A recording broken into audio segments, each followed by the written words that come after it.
one of the things was, obviously, your mum, when you were young, used to feed you certain types of foods. You developed habits from those. So, you know, like you say, vegetables were never a big part of your diet. No. You know, I suppose it's, you know, the wrong foods became part of your habit. But when we tried to challenge those, it was quite an emotional thing for you, wasn't it? It was quite a difficult thing for us to Well, yeah, go at. that probably was the hardest bit of it all, because it was something that was ingrained in me, really. It was something I just didn't enjoy, that sort of food. It wasn't what I had, it wasn't what I had any time in my life. And I was never forced to have it.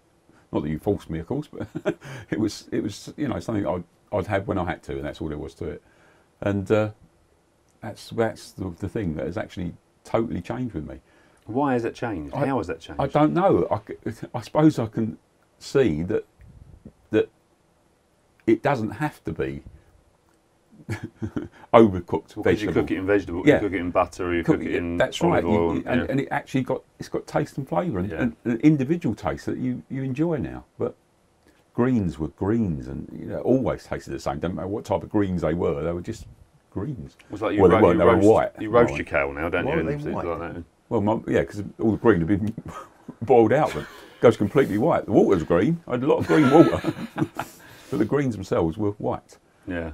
And that's just the way. That's the way it was. The way I'd eat it. I wouldn't say I'd enjoy it, but that's the way I'd eat it.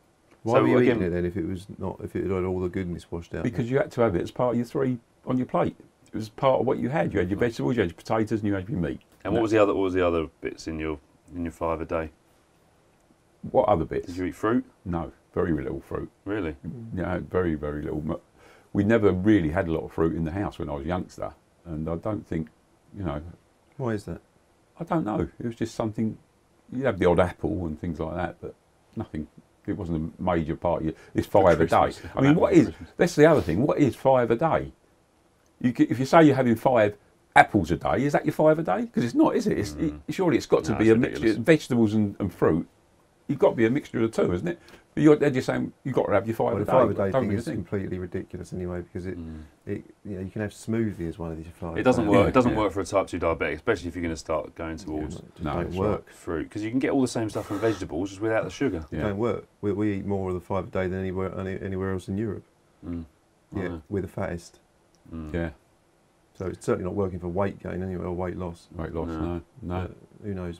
We might have a lot of vitamin C. So what would you say to people that need to change their habits and have got ingrained habit and are literally saying, no, I won't eat that? No, well, I think that's the biggest thing that I've heard from other people that are telling me that when they put it to their parents or somebody who is diabetic, you know, about changing, they say straight away, we're all considered to be stubborn, us old people apparently, but they say that I can't do that. I'm not giving up my potatoes. Bread? Give up bread? How can I possibly give up bread? It's funny they say my potatoes, don't they? It is like it is. Yeah. I can't give up my potatoes. I can't give up my bread. It's like an ownership. It's like a part of you. It is, and that is, when you think about it. Even now, I think back to, there wasn't a day would go by when you wouldn't eat at least several slices of bread in a day, one way or the other. You'd either be toast in the morning or sandwiches during the day or something with your dinner at night. There'd always be bread involved, and then you start to get healthy by having wholemeal bread. But at the end of the day, it's got no. So as we started to replace things, we built up the amount of green veg on the plate, obviously increased the fats up a little bit, so you weren't scared of those anymore. Because you weren't actually, once we said actually you're all right to have a bit more fat as long as it's satiating you, it's filling you up, and then overall you're actually eating less. Yeah. How did that feel? Were we replacing that my potatoes? When you told me about that, I actually tried it, tested what you were saying, and it did actually work. I had a reasonable sized piece of meat, I had a plate of greens and veg that I could have, and I literally wasn't hungry. Shortly after that, I was full. Yeah. And I didn't feel as though I wanted more. And then if I'd usually try and finish off with a plate of yogurt. Full plate of yogurt. Yeah, well, a bowl of yogurt, which I really, that's if I feel as though I want anything at all afterwards, I would have. What type of yogurt? Full fat yogurt. Full fat. Organic yogurt. No.